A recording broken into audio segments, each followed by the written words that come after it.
I'm developing a video game, except I'm not, am I? As we all know, I'm designing a video game, and the hard part, the actual game development, is with Joe FoozleCC, our technical wizard. This makes sense because the game is called the School of Magic and Academic Study of Hocus, or Smash, and it's an arcade top-down twin-stick arena shooter roguelite, which is a mouthful. So how does it work? How do you collaborate on game design and actually develop a game with other people? Well, let's talk game design. Collaborating on game design and game development is, at its core, all about one very obvious thing.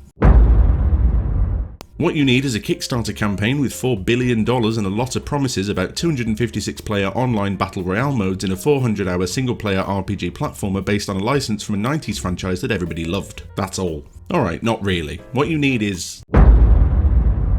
If you're going to make a game with other people, you need to make sure you can talk to those other people. The biggest challenge you're going to face is getting your ideas across to each other, because until they're actually made and put down into a playable thing, they don't technically exist. There's also the question of time, and Joe and I have the inbuilt challenge of being in two separate countries, quite far away from each other. So what we need is something that I have pretentiously called asynchronous communication. Basically, Discord. It doesn't have to be Discord, but by using a centralized chat system that persists over the course of the whole project, we can leave quite hefty chunks of development and ideas for each other when inspiration or productivity strikes. And there have been a lot of days when I'll wake up to a dozen Discord messages detailing Joe's flurry of impressive productivity. Like a tooth fairy visiting overnight and leaving a playable twin-stick shooter under my pillow. You know, metaphorically. Carrying on with the idea of asynchronous communication, we have Milanote. Milanote is a sort of visual notice board where you can pin and paste in notes, pictures, flowcharts, cat memes, whatever really. Remember when I said your main challenge is that you're trying to explain something that doesn't yet exist? Using something like Milanote, you can share inspiration and reference images, which gives you space to get across to the best of your ability what it is you're trying to achieve. Like I said, we operate on the basis of asynchronous communication, which requires a lot of writing notes back and forth, and sometimes pages that look like this. Huge swathes of text and mood boards and all of that, which takes up a lot of time. And if you're not like me, that can get very tedious. If you are like me, and you like writing up a lot of guff to get it out of your head and dragging and dropping images to get your point across, then, like me, you'll benefit from today's... Logitech have been making PC peripherals, I think, for longer than I've been alive. They're one of those brand names that you'll recognise if you've been around for a while. And I think if you click around YouTube at game development types, you'll notice a lot of us use Logitech keyboards, especially that glowing red mechanical one. So you know they're on board with the game development community when it comes to ease of use and productivity. They've kindly sent me a couple of items from their new range, the MX Mechanical Wireless Keyboard and MX Master 3S Wireless Mouse. And genuinely, for me at least, they're game changers. Like I said, if you're working collaboratively on a game development project, communication and productivity are at the top of your list of priorities, and it's nice to have tools at your disposal that make this even easier. Now, I'm not a hardware expert, but I can tell you the things I've come to appreciate about them since they arrived. For one thing, the MX Mechanical Wireless Keyboard can connect via Bluetooth to 3 separate devices at once, and it has hardware shortcut keys for switching between those devices on the fly. You might know that during that big global pandemic event you might have heard of, a lot of us moved to working remotely from home. You might also know that I have what I call a normal boring day job that has recently impacted my game development productivity, keeping me away from LTGD for longer than I'd care to admit. What this lets me do is have both my work PC and my game development stuff open on 2 separate devices at once, and switch around during downtime to get little bits done here and there. Incidentally, if anyone from my normal boring day job happens to see this, obviously I'm not working on YouTube stuff when I'm meant to be doing the job you pay me for, obviously. The mouse has the same feature, so flicking from one task to another is as simple as pressing a couple of buttons and off we go. There's also an incredibly useful app for your PC to edit pretty much everything about both the keyboard and mouse, so you can set it up exactly how you like it. I spent about 2 hours doing this because it's very addictive. Like I said, I'm not the guy to tell you about the quality of the hardware in any real depth, but I can tell you, as someone who writes thousands of words at a time, like the script for this video, for example, that the MX Mechanical Wireless is a very comfortable and easy to use keyboard with no awkward hardware hang-ups that get in the way of your natural typing speed. It all just works in a way that you can be comfortable with and type away at your billions of word document about how various parts of your game should work, which you can then copy and paste into your centralized asynchronous communication channel. And if that sounded too technical and professional for you, I'd also like to point out that the keyboard comes with a proximity sensing backlight that feels like magic, and I'm probably more impressed by that than anything else. The mouse is incredibly comfortable, ergonomic and responsive, which is what you want from a mouse, and has this neat little hardware feature where the scroll wheel will auto-release if you push it in a very natural feeling way, scrolling indefinitely like a fidget spinner.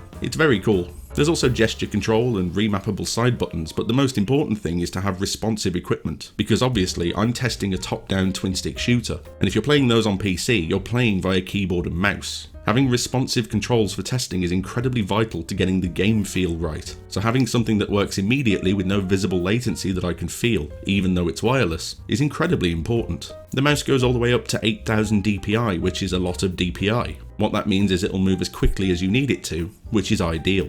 What's also great is they both charge via USB-C, and if you're an idiot who forgets to charge his wireless peripherals, like me, you can get hours of use out of about 5 minutes worth of charging, so you're never punished too long for being a slightly dense muppet, like me. Logitech also very kindly sent me the incredibly useful Brio 4K webcam, which is very capable for when Joe and I need to have a video conference about the progress of the game. I'd love to show it to you, but I can't because I'm filming this segment on it.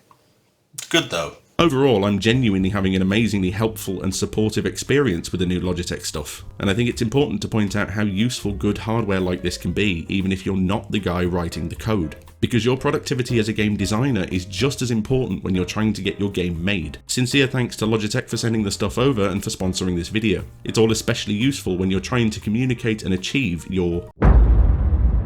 When you're working collaboratively, in my experience, at least one of you has to have a vision for what the final product should be like. Somebody has to put on the grown-up pants and pretend they know what they're doing. And since I've reached nearly 10,000 subscribers by pretending to know what I'm doing, please like and subscribe. In this scenario, it happens to be me. In proper game development studios with teams of more than 2 people, this role is usually a director, a producer, or a lead game designer. And it's basically your job to visualize the final game and spend an inordinate amount of time making decisions. More decisions, in fact, than you ever thought possible. I'll give you an example.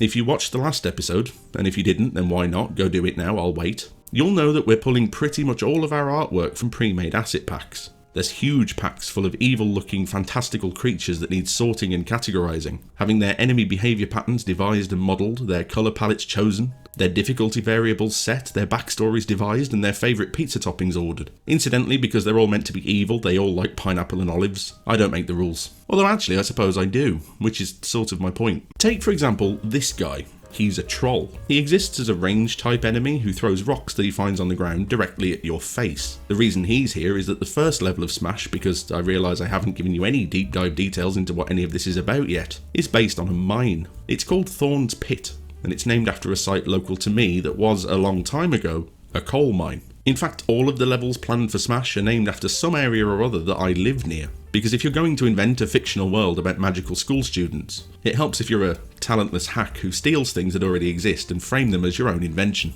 Point is, I had to come up with all of this and drill down into every minor decision it involved. Like, for example, our troll lad's blue speedos. Thorn's Pit has an overall purple aesthetic, so anything we choose as a colour for our mobs needs to stand out or complement the general aesthetic of the arenas you find yourselves in. This is important because eventually, those levels will all get a little bit manic and you're going to need to see where you are, where they are, and what it was that just smushed you in the face and made you not alive anymore. Thus, we have a cave troll living in a mine, wearing blue speedos and throwing rocks at you. And that was only one of dozens or hundreds of design-based decisions that need making for us to get what has to be my vision into reality. Now, while you do need someone standing at the front barking orders like the golden god that I am, you also need to be aware of your...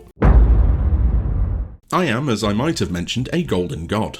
Despite this, believe it or not, I'm not actually right all the time. Another key thing when working with other people is that you need to learn how to put your ego in a little box on a shelf somewhere, and only let it come out when you're coming to write up the devlog for your current progress so that everyone thinks you're brilliant. The working relationship I have with Joe, creatively, is thankfully pretty great. I trust him explicitly on all questions of development, and I'm humble enough that when something comes up that doesn't necessarily work that's in line with my original vision, I'll think to myself, hey, hang on, is this better? Because what you need to learn to do to work together productively is to remain fluid. Things change in game development even when you're only working solo, so working with other people needs even more fluidity. This also gives you the freedom to explore your teammates' ideas and let their skills make your vision even stronger. To give you a really specific example, in Smash all of the sprites etc. are actually all in 2D. They look 2.5D or 3D top-down or isometric or whatever, but they're all rendered out in 2D thanks to a magical script that Foozle wrote himself. and you should go and check out the video of how he did that, by the way.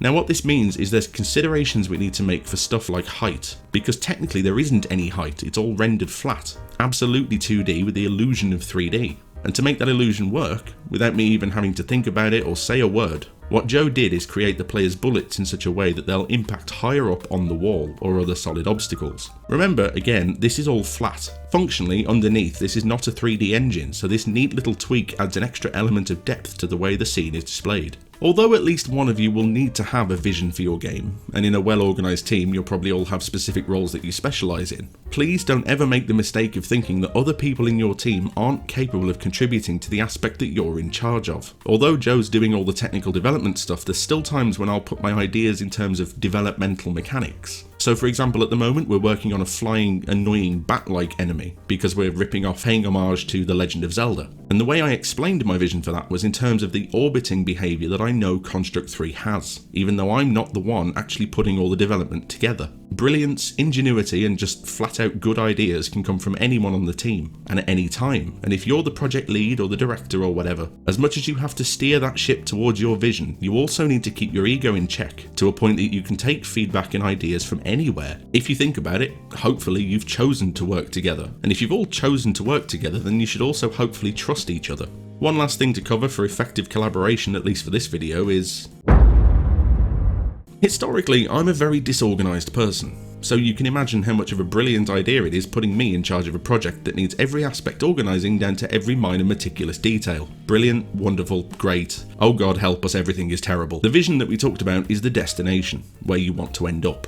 The roadmap is how you get there. It's a series of tasks, features and milestones that make up the major achievements along the way, where you can stop and take stock, look over your mighty works and hopefully not despair. Those milestones are the points where ideally you check your ego. As we've discussed, that's when you look at input from other people, and a roadmap will give you a clear idea of whether that input helps you towards your vision or not, which makes creative differences much easier to resolve. It also gives you a rough, usually very rough, timescale for how long your project is going to take. You might have noticed that Smash, so far, is taking forever. There's a couple of boring life-related reasons for this. I was nearly homeless, I'm buying a house, I've started a new job, Joe's started a new job, it's a whole thing. But there's also the game-related reason, that we know, based on the roadmap, how top-heavy and front-loaded this development is. There are so many systems that need building underneath, so many basic core elements that have to be in place before we can rush ahead with it, that this part of the roadmap towards our vision is by necessity very, very slow. It's like loading up the car before you head out on a road trip.